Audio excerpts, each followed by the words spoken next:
Hello and welcome to Evangelical 360. I'm your host, Brian Stiller, and I'm pleased to share with you another conversation with leaders, change makers, and influencers, those impacting Christian life around the world. We'd love for you to be a part of the podcast by sharing this episode using hashtag Evangelical360 and by joining the conversation on YouTube in the comments below. My guest today is the Reverend Dr. Goodwill Shana, a pastor and a former lawyer from Zimbabwe. Over the last 35 years, Pastor Goodwill has led and founded national and international ministries, from starting a church with 4 people that has grown to over 15,000 members, to serving as president of the Association of Evangelicals in Africa and chair of the World Evangelical Alliance. In the 20th century, missiologists were sure that Africa would be dominated by the Islamic faith. How wrong they were.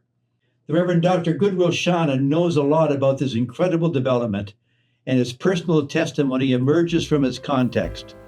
I'm grateful that we have the opportunity to learn from and be challenged by Pastor Goodwill today. Goodwill Shana, thank you for joining us on Evangelical 360 today. Thank you, Brian, for having me. It's wonderful to be on this podcast. There are a lot of things that I want to go over with you today, and I want to get to the issue of your life and where you began and your involvement in leadership globally. But I think it'd be interesting to look at Africa as what is becoming the largest Christian continent in the world. I remember back in 1910, the first missionary conference in Edinburgh, and they concluded that by the end of the 20th century, most of Africa, sub-Saharan Africa, would be Islamic. But the fact it went from about 5.5 million Christians at that point to 100 years later, over 560 million Christians in Africa. What is there about Africa that seems to align itself with the Christian gospel? Well, I think we could say some of its cultural values. I think there's an innate value that in African culture that draws itself to God. I think that cultural value was easy to tap into from an evangelical Christian point of view, from evangelization. The missionaries were not coming into an atheistic society. They were coming into a society that believed in God and believed in the supernatural. So it was easy, I suppose, to make inroads in that regard. And of course, Africa is a very intertwined community. So if you touch one strand of that community, it is bound to affect many, many other strands. So I would say, in a sense, that was the beginning or the foundation of the catalytic effects that the gospel had in Africa. To what degree did the colonial enterprises of the 18th and 19th, and even the early part of the 20th century, contribute? Did it contribute? Did it distort the gospel? In some ways, it contributed to the gospel. There is no doubt that African Christianity today wouldn't be what it is without missionary intervention. And for that, we are grateful. But of course, we know that every missionary brings with them their own social values and cultures. And those social values and cultures sometimes did not translate very well in an African context. And to that extent, it sort of distorted what the gospel is. In some cases, the gospel was identifiable or identical with white colonial rule or European culture. And yet we know that the gospel is the culture that God wants for every human being in the world. So I think there are pros and cons. There are some great stuff that missionaries brought, but they brought with them also certain things that distorted and contorted the gospel. Did the post-colonial era and the rise of indigenous leadership, was that a remarked difference to how the church operated and grew? Again, in some ways, it was the same, because the gospel is the gospel regardless of where you plant it. But I think it was the socialization of it, making it contextual, that made the difference. It was Africans preaching to other Africans. And so it was that much easier to to connect and to identify. It was no longer a foreign gospel. It was now a local, contextual, social gospel from one person that lived in the same community to another person in the same community. So there's a lot of barriers that came down because people know one another. And so when people are transformed by the gospel, the community can see that. But if it is imported or parachuted from outside, it's a little more difficult to actually believe its authenticity. You live in Zimbabwe. Your life began in that country to the south of South Africa in a time when it was very much ruled by the British. How did your life emerge as a young boy, and how did you move from becoming a lawyer to being a church leader? The Zimbabwean context for me has played a significant role in shaping who I am. And I suppose God allows people to be extracted from their backgrounds for a particular reason.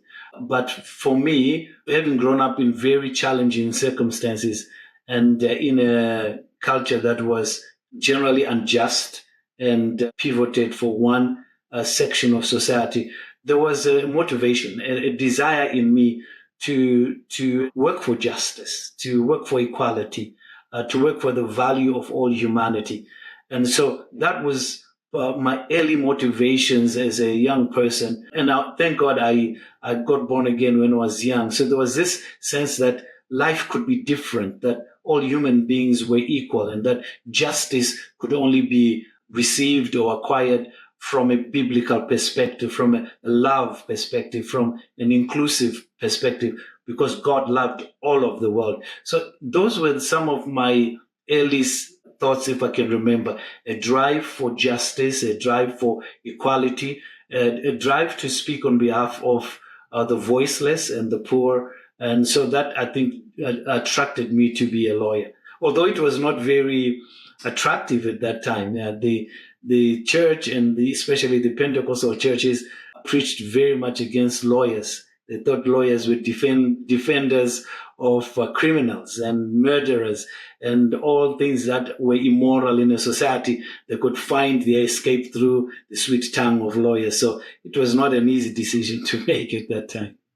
You were dominated by the white community. Were you a bit of an angry young man? Interestingly, I was not angry. I knew there was injustice. I knew things were not wrong. But I think God helped me not to be angry, because my mentor, the person that led me to Christ, was a white Baptist missionary. His name was Robert E. Beatty. He was like a father to me, because I grew up without a dad. So it was very difficult to categorize all people as being oppressive, or all people as white people as being evil, because I had one special person in my life who was very, very sweet and very dear to me, who mentored me, or who came after me in the township. And so, no, I was able to differentiate between injustice and people or races or people who could perpetrate injustice. And I think that distinction has helped me to maintain my position even post-colonial, post-independence, because I discovered that injustice could also come from Black people. And so I learned very early not to be angry at color or at race or at origins of people. It's the heart that really makes a difference. And that was what I wanted to change. Now, were you a lawyer during the time of Mugabe, his rule, or were you in church leadership by then? I started off a lawyer. I was trained as a lawyer. I only became a church leader later. Reluctantly, I was dragged into pastoral ministry, screaming and howling and complaining. But my initial desire was really not to be a pastor. In my eyes, pastors were very sweet but ineffective people. The ones that I saw around my community were old people. There were not many young pastors. They were old, very sweet, very ineffective, and completely irrelevant sort of people. They always wore these hang-me-down clothes from missionaries. They didn't look very attractive to me. So I didn't start off wanting to be a pastor. I started off wanting to be a lawyer, and then God called me out of that trajectory. How did you manage your time during the Mugabe leadership of Zimbabwe? For a long time, I wrestled between being a lawyer and being a pastor, because in the eyes of the society, those were two completely different things. But as we began to engage the regime of Robert Mugabe, it became very clear that we needed value-led leadership. We needed leadership that would stand on two components. First of all, it was a leadership that had to have people at heart, that was loving of people, that was principled, because much of the leadership that we have experienced in Zimbabwe suffers from serious principle deficits. So we needed principledness, if I can put it that way. And I found that in being a pastor, and I found that in being a lawyer. But secondly, in engaging the dynamics of politics, it needed a certain mindset. And being a lawyer helped me to engage with people at a certain intellectual level and be able to engage with the structures and the dynamics of our politics without fear, sort of. So it was this very interesting combination of a legal thought, mindset, rationality, and the heart and the passion of a pastor combined that helped me to engage Robert Mugabe without compromising principle and without being reduced to the usual label of pastors not being able to be relevant to their societies. In the last few years, though, you've emerged as the executive chair of the World Evangelical Alliance, which is this global body that is representative, is voice for over 600 million evangelical Christians. First of all, just for our listeners, give us your overall definition to help understand the World Evangelical Alliance. The World Evangelical Alliance is basically a unity in diversity of a range of evangelicals. I mean, it's not one set of traditions, but it's traditions across the globe that believe on certain basic things. I think sometimes are called the Beaverton principles, sometimes are called the five solas, but those are some of the basic principles that bring us together. And so for me, the World Evangelical Alliance is this global, in a sense, church of evangelicals coming together, pursuing a unity in faith, a unity in doctrine, in touching the world and transforming the world. So for me, that resonated very, very much with where I came from in Zimbabwe. And what is its prime objective, and how does it operate? Its prime objective is to unite evangelicals for gospel transformation. In other words, there is a drive to ensure that this diversity, this wonderful tapestry of churches, denominations, and faiths across the world actually working together to impact the world. I think it very much resonates with John chapter 3, verse 16. For God so loved the world, this collective of ethnicities and languages and cultures and diversities. It is from these same ethnicities, diversities, and cultures that we draw ministry out of and ministry back into the world. So for me, that is what the World Evangelical Alliance is about. It's about bringing this diversity into unity so that it can be projected back into the world where it came from for gospel transformation. As you know, in certain parts of the world, the word evangelical seemingly has been compromised by political liaison. Is there something about evangelicalism that aligns itself with the political nationalism, or is this an aberration? I think it will be different in different sections of the world, but generally because we are heavily influenced by Western and Northern Hemisphere definitions of evangelicalism in the church, I think there are two things that show up in evangelicalism that often project it into the political arena. I think the one is that evangelicalism desires certain principles and certain accountability. And so when those principles and accountability, whether it's moral or spiritual, are missing, there is an attempt to inject that into society. And then there's a coincidence with politics that may have those same values. But evangelicalism is not the same as being politically right-wing or being politically conservative. Evangelicalism really is about Judeo-Christian values that enunciated in the New Testament. And so somehow, as people attempt to shape their communities, they often rely on those values that they treasure the most.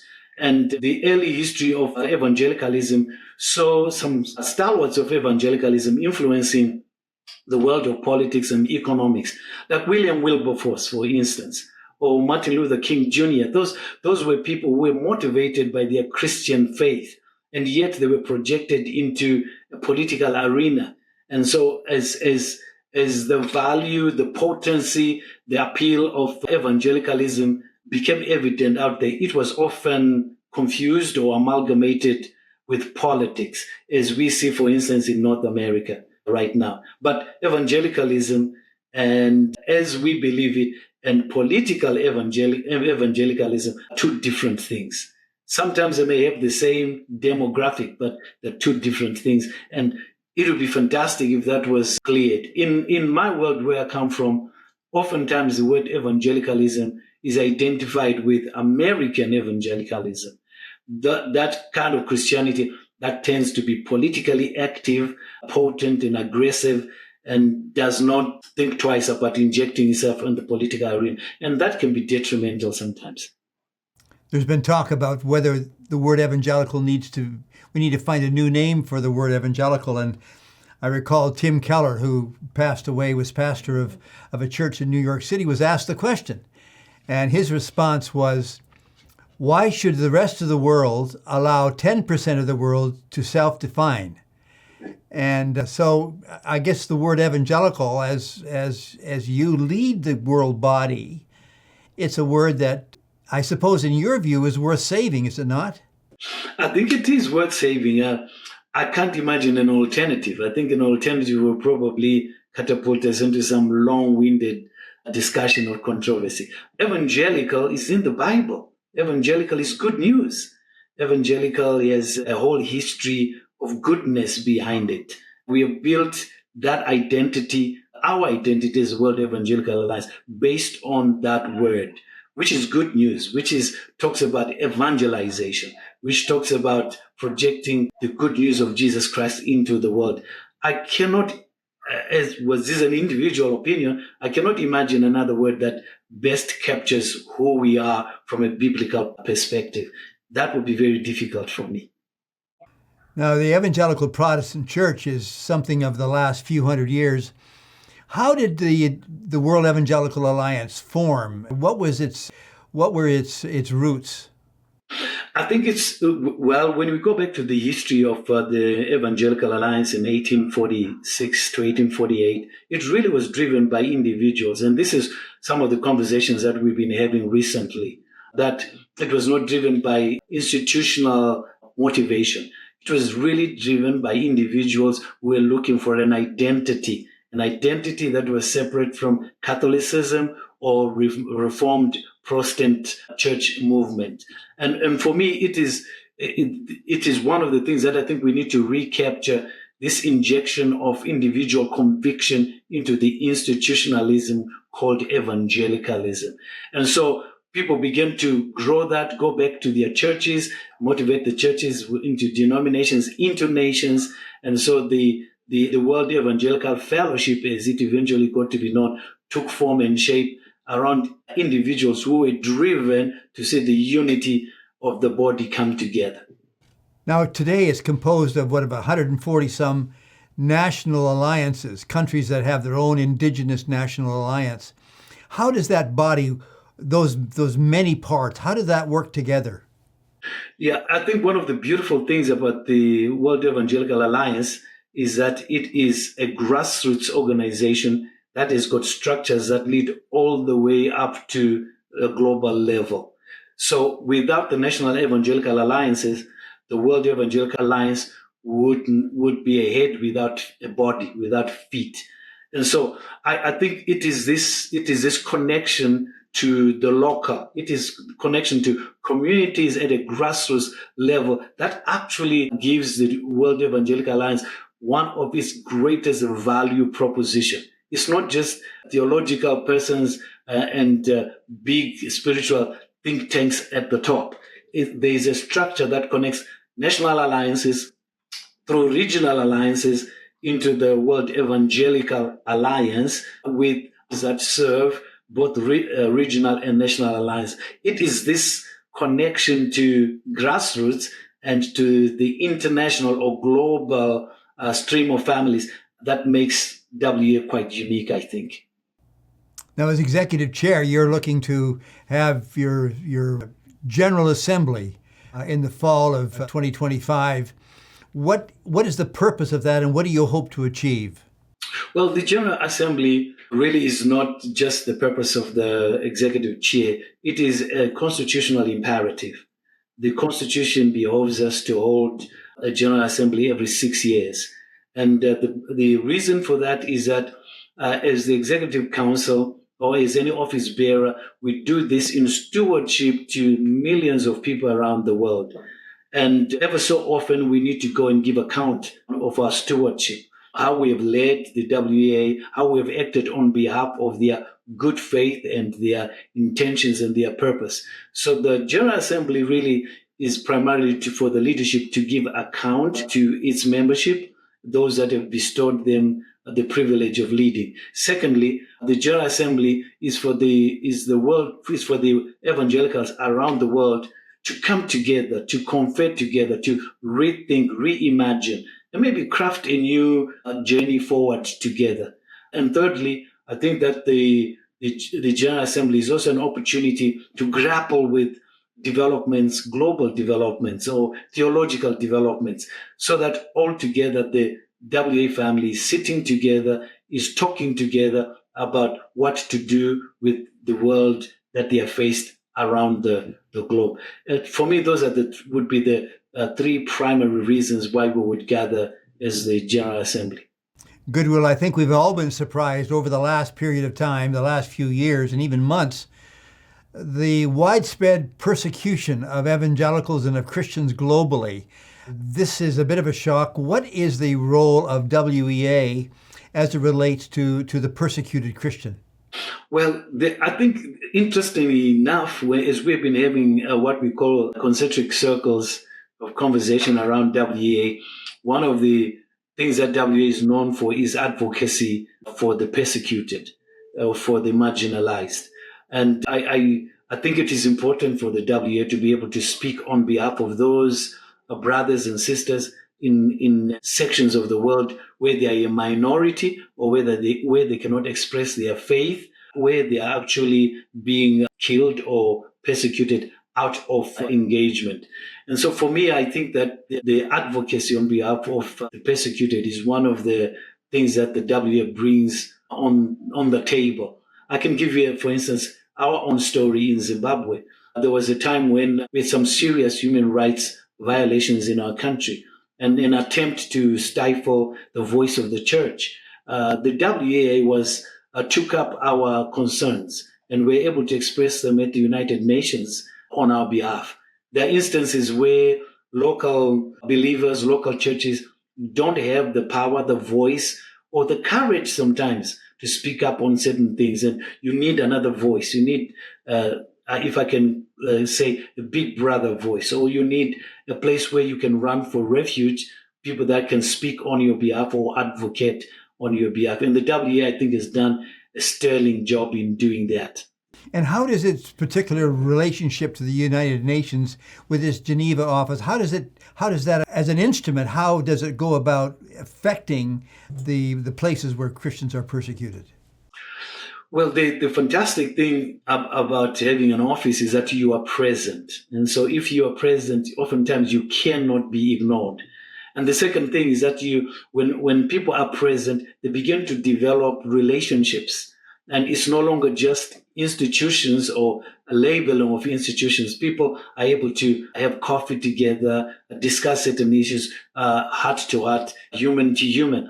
And oftentimes it is in these meetings that people have a certain understanding from a human point of view, from an empathy point of view, of the need to speak on behalf of the marginalized, the persecuted, or the oppressed.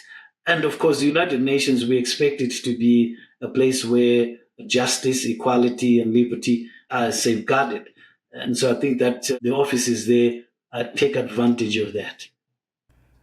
Let's go back to Africa again, this remarkable continent with an explosion of Christian faith like no one ever anticipated. And yet in the middle of your country there are wars, nation to nation, ethnicity to ethnicity. There are issues of corruption that can be mind-boggling at times. So here you are a pastor in Zimbabwe, but you also are executive chair of the global evangelical community. What do you see happening within the church in South Africa that speaks into these profound issues of social and moral dislocation?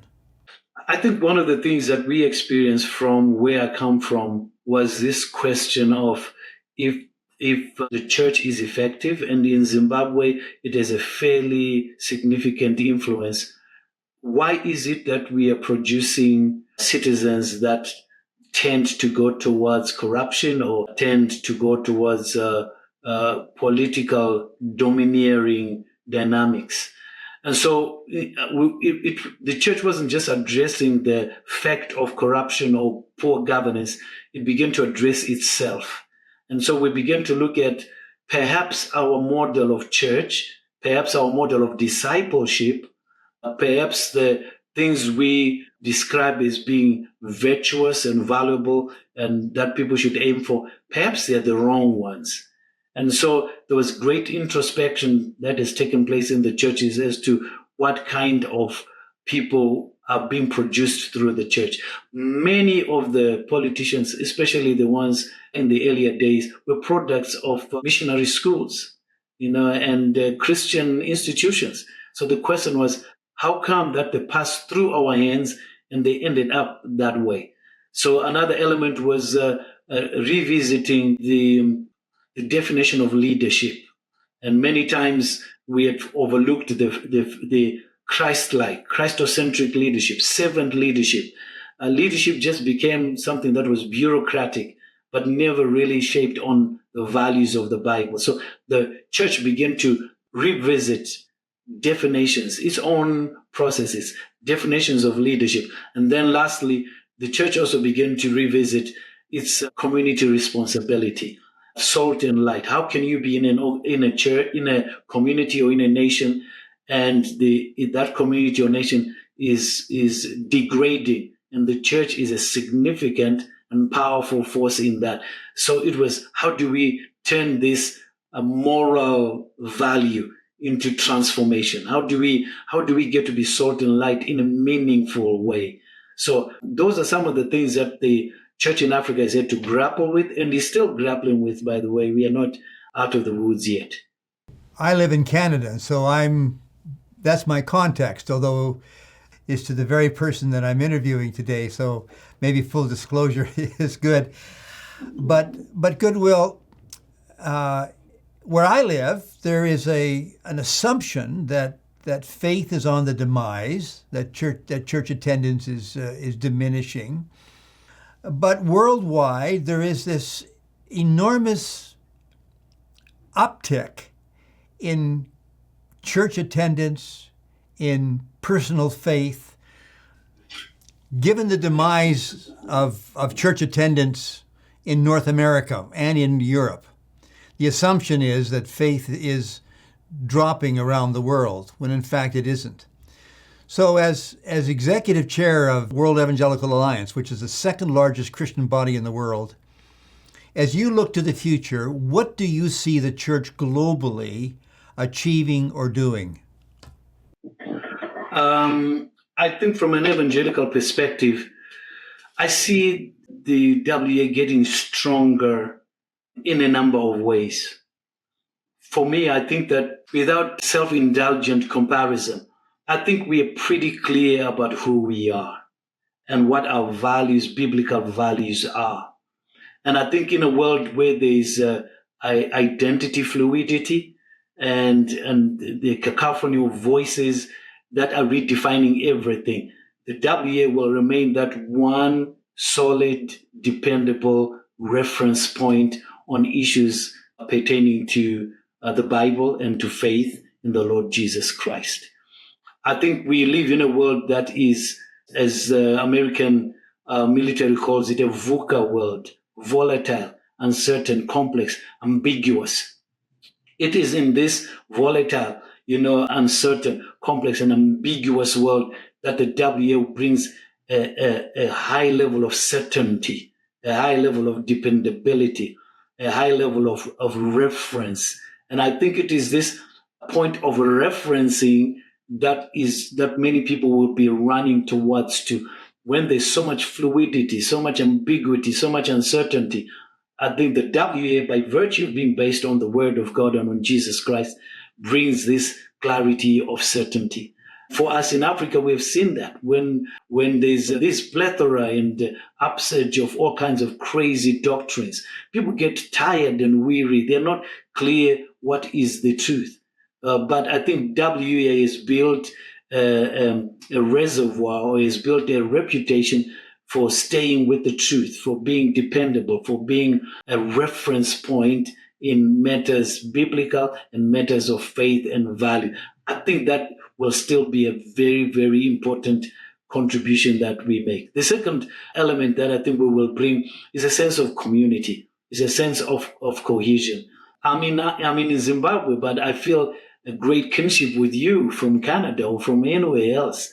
And in a world where social cohesion and community is fraying and fragmenting, I think the WA brings this sense of unity and cohesion, where we can be brothers and sisters across miles or kilometers around the globe.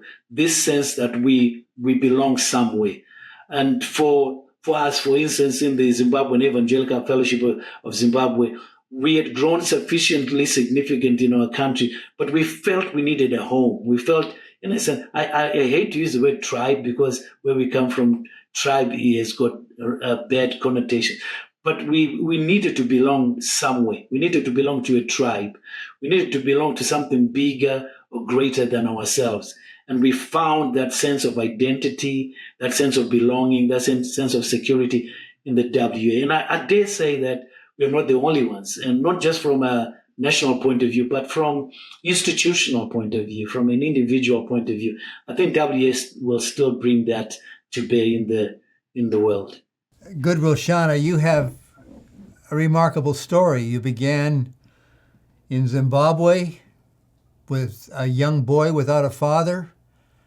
You become a lawyer, pastor, denominational leader, and now head of the World Evangelical Alliance. That's a remarkable story. So as we conclude today, speak to someone out there who's wondering what opportunity they're caught in some small place and wonder, how could God ever use me? What would you say to them? I would say I think God is a God of grace, and He's a God of the improbable. He picks up people, circumstances, situations we would never pick up for him to use. And the Bible is full of all those kind of stories. I mean, stories like David, a shepherd boy that got picked up. For me, it is this inspiration of knowing that this God can use or can pick and use almost anyone in the world. You don't have to be born into high status or into royalty. And our Lord Jesus Christ was a perfect example, born to a carpenter family, born in a manger, born in a small and unknown village. I think that's how God does it. And my story is not just the unique story. It's a Bible story. It's the story of how God can take anyone from anywhere if they are willing to be used of God to touch anything, anywhere in the world. And wherever people might be today, I think that's the beauty of knowing our God. Our God is a God that can touch and use and transform anyone from anywhere to be anything in the world, because people are of value. Their value is not defined by where they come from or what they wear or which family they belong to, but which God they belong to. And for me, I would pray that there will be many, many other Goodwill Shanas across the world by the grace of God, not because of my cleverness, but by the grace and the goodness of God. God can elevate people to play a significant role in his kingdom. Goodwill Shana, thank you for joining us on Evangelical 360 today. Thank you, Brian, for having me. Thank you, Pastor Goodwill Shana, for joining us today and for helping us understand the powerful and historic witness of the African church. And thank you for being a part of the podcast. Be sure to share this episode using hashtag Evangelical360 and join in on the conversation on YouTube. If you'd like to learn more about today's guest, be sure to check the show notes for links and info. And if you haven't already received my free ebook and newsletter, please go to brianstiller.com. Thanks again. Until next time. Don't miss the next interview. Be sure to subscribe to Evangelical 360 on YouTube.